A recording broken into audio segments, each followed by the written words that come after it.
ঝুঁকি আর 10 ঘন্টার অস্ত্রোপচার। আমরা আস্তে আস্তে মিডলাইনের দিকে আসবো এবং ল্যাটারাল অ্যাপ্রোচ থেকে আমরা যে স্টার্নোক্লেইডোমাস্টয়েড মাসেল আছে সেটাকে স্প্লিট করে আমরা নার্ভটাকে আইডেন্টিফাই করার চেষ্টা করব এবং তারপর আমরা স্কেলিটালাইজেশন করব, অর্থাৎ পুরো গ্ল্যান্ড থেকে মাসেল এবং আন্ডারলাইং স্ট্রাকচারস গুলোকে সেপারেট করার পর টিউমারটাকে আমরা অপারেশন করার পরিকল্পনা। ছোট বয়সী আবুল কাশেম 7 সন্তানের বাবা। গলায় দীর্ঘ ৪৫ বছর ধরে বেড়ে উঠেছিল বিশাল আকারের একটি থাইরয়েড টিউমার। বিদেশের নামকরা হাসপাতাল থেকে শুরু করে বড় বড় বিশেষজ্ঞ কেউই এই জটিল টিউমারের অপারেশন করতে রাজি হননি। পরিবারের সদস্যরা প্রায় আশা ছেড়ে দিয়েছিলেন। ফলে বছরের পর বছর সেই টিউমার নিয়ে বেঁচেছিলেন আবুল কাশেম। নির্ঘুম হয়ে গিয়েছিল রাত, কষ্টের যেন শেষ ছিল না। আসলেই রোগ ব্যাধির কাছে মানুষ বড় অসহায়, আর এই অসহায় মুহূর্তটা আরও বেশি বেদনাদায়ক হয়ে যায় যখন মানুষ কোনো দুরারোগ্য রোগে আক্রান্ত হয়। অবশেষে বাংলাদেশের চিকিৎসক বাসুদেব কুমার সাহা ঝুঁকি নিয়েই অপারেশন করার সিদ্ধান্ত নেন। বাবার অপারেশন হবে এমন খবরে বিদেশ থেকে ছুটে আসেন আবুল কাশেমের সন্তানরা।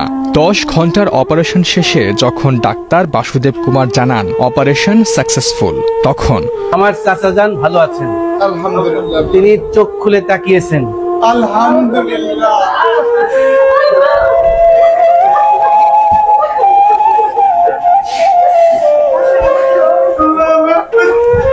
সবাই বুকফাটা কান্নায় আনন্দে আত্মহারা হয়ে সিজদায় পড়ে সৃষ্টিকর্তার কাছে শুকরিয়া আদায় করলেন।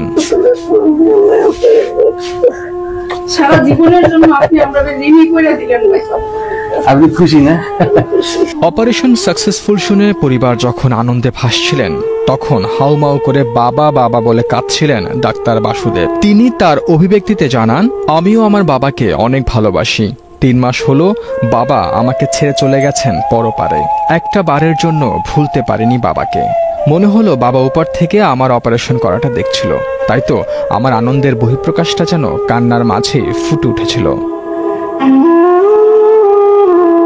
বিশেষজ্ঞ টিমের সহায়তায় দীর্ঘ সময় ধরে সফলভাবে টিউমার অপারেশন সম্পন্ন করেন ডাক্তার বাসুদেব কুমার সাহা। বর্তমানে আবুল কাশেম সুস্থ আছেন এবং নতুন জীবনের স্বাদ পাচ্ছেন। এই ঘটনা আবারও প্রমাণ করল বাংলাদেশের চিকিৎসকরাও বড় বড় সাফল্য অর্জন করতে সক্ষম। ওয়ালাইকুম আসসালাম।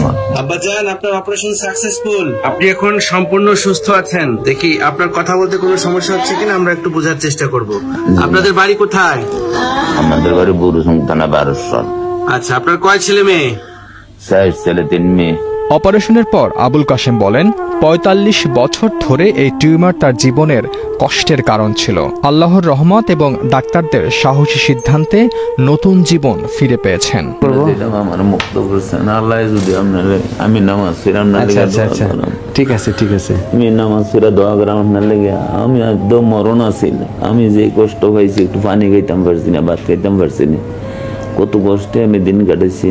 কেউর বাড়িতে কোথাও গেছি না, আত্মীয় স্বজনের বাড়িতে।